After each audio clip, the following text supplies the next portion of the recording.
The CFO, like he has nothing better to do in the middle of the day than come on the radio. But Francis Santos in the studio with us this morning, a bit of a short interview before he goes off to lunchtime. You don't get lunchtime often, do you?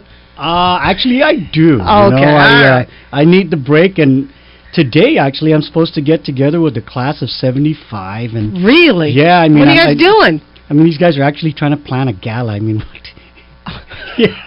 Hello. Do you have any girls that are going to help with this planning? Can you guys do this on your own? We're resident subject matter experts. We're going to defer to our de facto president is frankly young girl.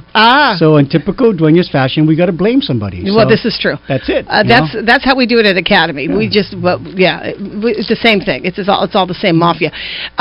Congratulations on the conditional occupancy permit. Yeah, you've been waiting for this one. Long time coming, and we special thanks obviously out to Glenn, Joe Guevara from Public Works, our friends at Public Health on the environmental side, EPA, and all the government agencies that have been working with us to get to this point.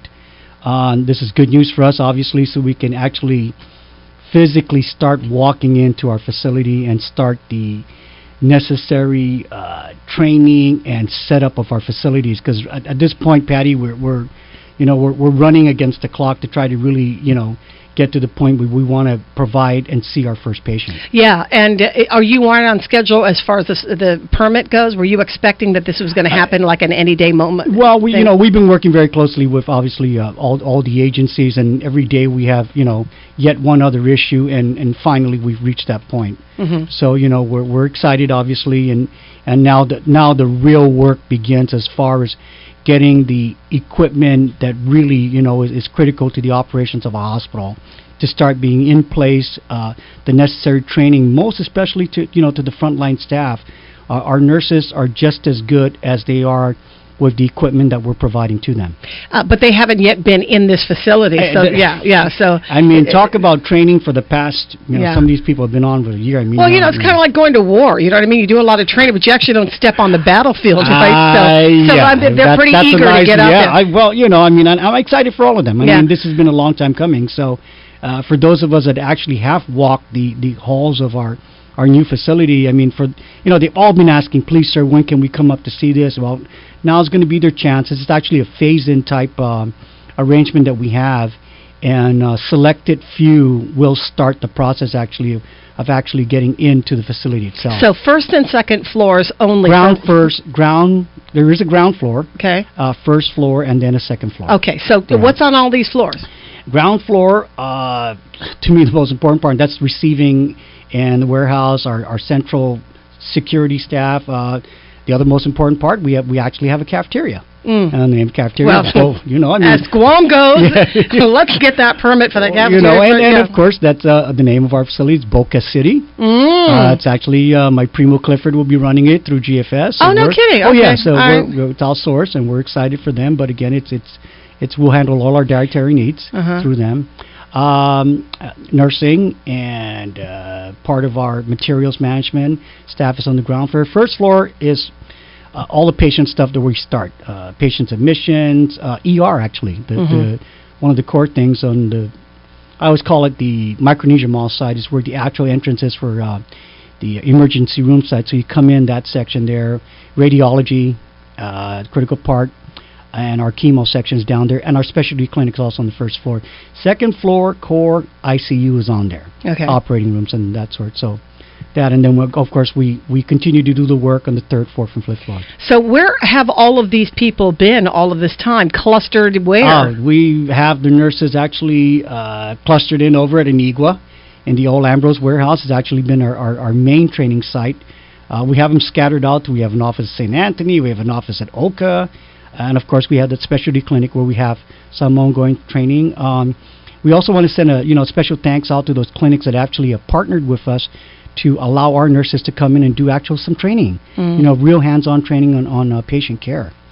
And is that part of the staff all taken care of? You still have other people that need to fill these positions? We are still, obviously looking for the more crucial positions in nursing.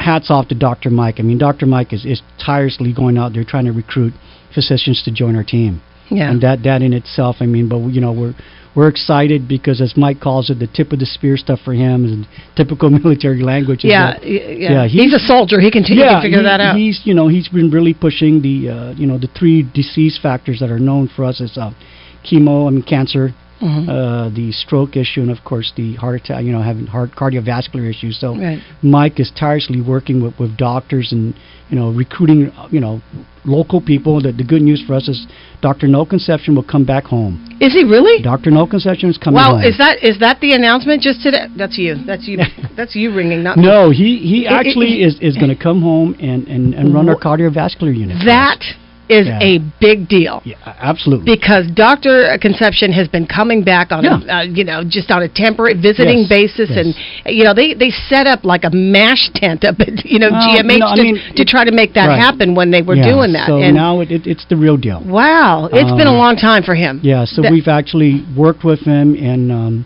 again through the efforts of Dr. Mike Cruz. He was able to retain the services of Dr. So is he coming back on a permanent basis? He's coming back home. He still runs that place He's going to be coming California? home, and he's going to have his own, cardiovascular services within the new hospital. That's pretty cool. Yeah. You guys got a good one. Yeah, you guys got a good one. Absolutely. Yeah. We're excited about that, and of course that will then mean we can do truly open heart type surgeries here in Guam. Wow. Now, when is the time where everybody actually starts to physically, show up at that place as a workplace? The word we use is first patient day. That to me is still a moving thing. The excitement and the challenge now before us is actually start putting in the necessary all the equipment that's here, Patty. I think that's the really hard part. I mean, I'm in the Anigua warehouse, and that thing is just packed to the gills with equipment that needs to be moved into our facility. So now that we have this conditional thing, we'll start to put the stuff in the ground floor, first floor, again, and second floor. And as we get the other floors completed, then we move in. I mean, rooms are done. Wow. I mean, with the exception of moving the beds in, the patient monitors, the computers that go in, the phones that go in, and like anything, every room needs to be tested, every device needs to be tested. And then, until we feel confident that this is all going to pass to, every kind of standards that's out there, then we can say, bring the first patient in. DPW was doing is the agency that gives these permits.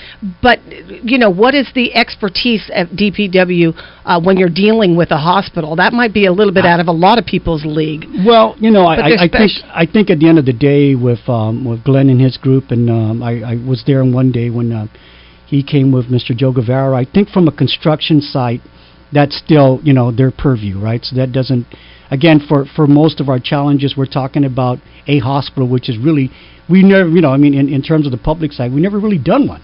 Yeah. I mean, if you look at MCM, which then became GMH, that facility was really turned over to us. I'm sure they went through the same thing. So we are struggling with issues on certain rules that not necessarily apply now, but the hospital is now becoming the testing ground for, we need to do this before we can get to this. Right. So, so were there any unique challenges to getting this permit? And is this right on schedule to where you wanted it? Well, I mean, the challenges I think with the Public Works is getting, is it okay to do this in terms of what we have in the building?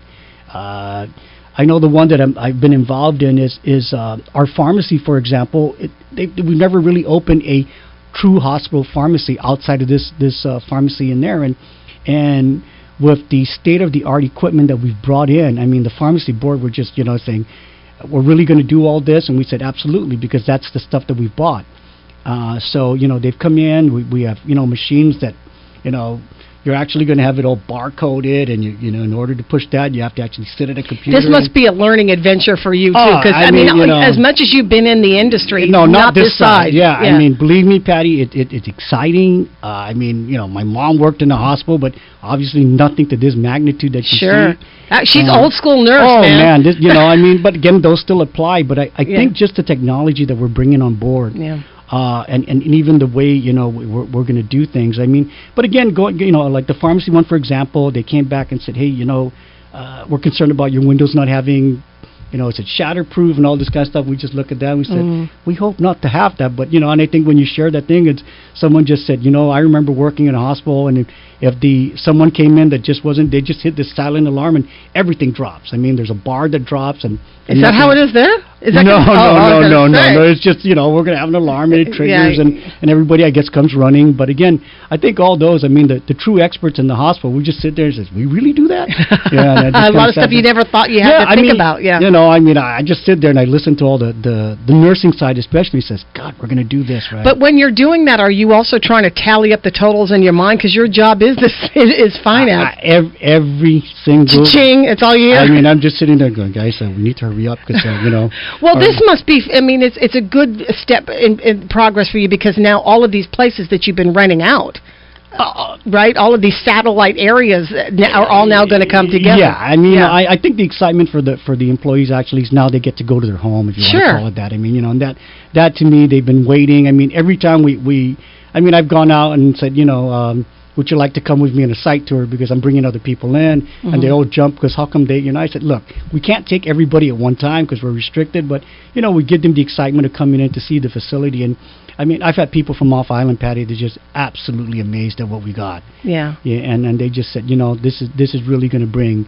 and deliver new type of healthcare to Guam. So the priority in moving everybody in is what? Are you doing it by level or are you doing absolutely. it by... It's all clinical. At this point, it's our nurses. Our nurses need to get in to see the actual patient flows, what they call it, and the processes that are involved. Alan Fontanilla, our director of nursing, of course, he's going to lead that charge. And, the selected few that will start to come in, that's our task. And now that we're there, all this stuff has to fall in place. There's a list that we'll put together. The construction stuff, we get these fancy little nice fluorescent things and the hard hats that we wear in and stuff like that. So, we park outside, we walk in and go in and so forth. So I think now that we actually got this first step, it's going to be a big thing for us. So how long do you think it'll take? Just some of the requirements, Patty, that just listening to all the subject matter experts that we deal with, some training and testing actually would take sometimes minimum 4 weeks. Just because, lab was one of the stuff they threw out at us. You just got to run multiple tests until all the calibration is done and completed, and then the standards that are met. And then, of course, the manufacturers are actually going to have to come out and say, we're good to go, we're turning this over, let's move. They have to install all of the stuff it's and all make sure installed. everything But they have to make sure it all works. They're all going to come here and say, go, it's on, it works to what we're... So, as we speak, I know the radiology guys are in town, and they're actually sitting with our staff and our technicians getting, the machines. They're running. For all intents and purposes, they're on, So. Everybody who has watched GRMC from the bottom up over the past several years is watching, it's unfolding, this great progress that's been made. You've been a lawmaker for many years, 3 terms, and you've been in that other side. GMH, Gov Guam is talking about building a new hospital that is going to match or try to be better, whatever, at $200 million. I don't know what you get for a state-of-the-art facility. When you heard that news, what was your first? First of all, as a senator, what did you think? You've been there from the beginning, where GMH's troubles. Going back even to the first days of the Calvo administration 4 years ago, and we kind of explained to them, because I sat on that particular transition team, and I said, you have to start making plans on what to really do with this facility. And I think that has always been the challenge of our political leaders, or just our leaders in general. Yes, healthcare, yes, GMH is a priority, but in what way? We've known for so many years that we really needed to look at our staffing. Were the rates even viable? We've had that challenge as a payer side saying, we've gone to, we want to increase your rates, but why? So now today they're talking about a new facility. I will defer to the wisdom and knowledge of our senators. If they think they know better, good for them. Show the public why. It's a public-private partnership. Do you think they have all the right people in place to make something like this happen? Financially, you think I don't know. Make it happen? This is some serious money. It's a huge. You've been writing these checks every day. Well, again, our trusted partner in the Philippines. I'm telling you, this is not no small change stuff. And the equipment that we've actually brought into this hospital is state-of-the-art stuff. I mean, we wanted to get the best and attract the best. We've done that because we're going to provide the facilities. I heard the caller, early on your show saying, we want the young kids to come home. Absolutely. Now you have a good reason to come home. Becky Annette Chargalev has a daughter that's I guess in residency to be an anesthesiologist.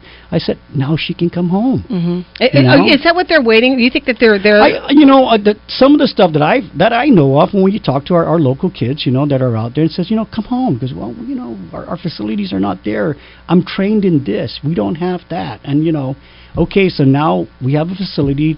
I think we've reached and at least tried to get the needs that are out there to attract these local kids. I call them kids because obviously they're all younger than us, Patty. Yeah. Come home.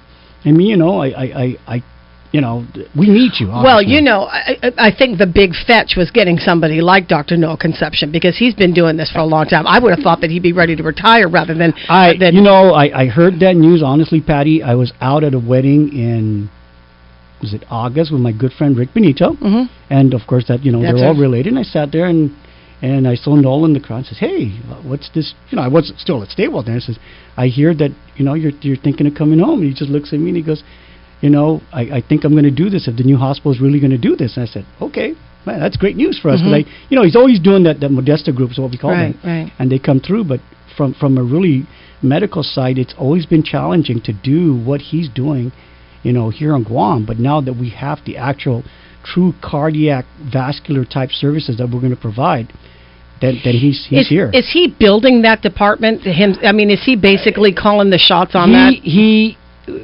We designed the room obviously and got it all ready. Now that he's on board, he's kind of given our central supply staff the wish list that he wants on the stuff that he obviously as his type of cardiac surgical care type. He's said, here's my list, and that's the stuff we look at, and we probably provided most of it, if not all of it, and then of course we still have to do all the other stuff with my heart lung machine, all the stents that still have to be ordered and so forth. So in that sense, yes, this is going to be his baby. Nice. Right. This is going to be his baby. Right. He has not been back, since I think he left after graduating from high school. Yeah, he actually Noah was here. Was he here practicing? Has he been? He's never practiced on Guam other than temporarily. Right. But this will be the first time, and I think it's about time that he and B came home. Frankly. Yeah, I know. I just wonder what's going to happen to the practice, because he had a pretty good practice going in Modesto. Again, if you look at the type of work that has been done by the other cardiac groups, like we call them out of Good Sam, Anaheim, so forth, the not the cardiac surgery the guys, but the cardiologists involved, they actually come back here and they see their patients here. So it was the opposite. Right. So so that type of collaboration actually still has to happen. Moving forward, which I guess going back to your question again on GMH. Discussion have already started with Dr. Larry Lizama. Okay, so we've met, and he actually sat down with myself and Alan Fontenay and says, look, we need to sit down and really look at collaborating here, because it doesn't make any sense in his mind. Okay, and I don't think Larry can speak for the entire GMH stuff that we have to collaborate in some services, because it doesn't make good financial sense to try to duplicate each other. And we said, Larry, absolutely. So whenever you're ready. You're obviously have a big task ahead of you. We'll be ready and waiting for you. And what will that relationship be like? I see it, Patty, personally. If we have, for example, a true cardiac cardiovascular services set up, then let us be the one to handle that. Okay. The focus up there, Dr. Shea is still pushing to get this maternity ward. Yeah, then fine. We've already built ours in terms of having a true NICU and all that kind of stuff. That's fine. It's there. But again, I think in the best interest of the limited public dollar that we have to sit down and focus on that, because it's still, in a sense, remember, our pool is limited. We're only talking about the island residents of Guam. And at the end of the day, you're either insured or not insured. And those are really the true. That's going to be the deciding factor. So you're not in competition with GMH. They are no competition. I don't think it in that sense. I think the other day when we were in that press conference at Senator Rodriguez's office, Zena Pacina said, how soon can you guys open? Because we're just busting at the seams. we need to start moving patients because we just have nowhere to put them. What is it today? 22nd of April. No, but it's the number, the occupancy, capacity at GMH. Where are they? It's not in the red zone, is it? Red. See, so that's a good day. Yeah. Yeah, and then all those things come into play, but again, it's up to the leadership. And certainly GRMC will sit there and wait and say, okay, guys, we're here. Yeah, I also think that there's a credibility issue here. I think a credibility issue about the legislature trying to do this undertaking of building a state-of-the-art facility, in that these are the same people who have been in charge of trying to fix this current one. I don't. If that's the way, that's one way to say it. At the end of the day, it's our issue, Patty. I go back and say, look, we knew the hospital's coming on board. What have we done? Really, what have we done to resolve the systemic issues that are plaguing our only hospital? That has to be the question of the day. Personally, me, building a new hospital, that's not solving your fundamental issues that are systemic to what's happening in there. The